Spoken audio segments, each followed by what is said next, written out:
Welcome to our channel, where today we dive into an intriguing and essential aspect of family law: the rights of a mother-in-law to seek maintenance from her daughter-in-law in cases involving compassionate appointments. This topic has sparked considerable interest and debate, especially following a recent High Court ruling.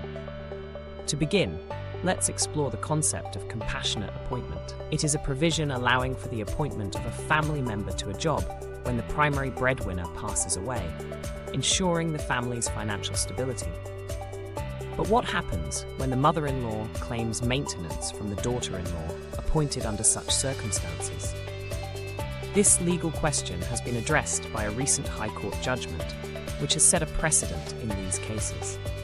The court examined whether the obligations of a compassionate appointment extend to providing for the deceased parents, particularly the mother-in-law, and under what conditions this might be applicable.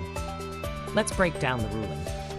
The court acknowledged that while the primary purpose of compassionate appointments is to support the immediate family of the deceased, the legal system also recognizes the potential dependency of other family members, like the mother-in-law, especially if she has no other means of support. The implications of this judgment are significant. It clarifies the responsibilities of a daughter-in-law who has received a compassionate appointment, highlighting the potential legal duties towards her mother-in-law. This ruling ensures that the interpretation of family support extends beyond traditional boundaries, reflecting evolving societal norms and legal frameworks. In summary, understanding these rights and responsibilities is crucial for legal practitioners, law students, and the general public.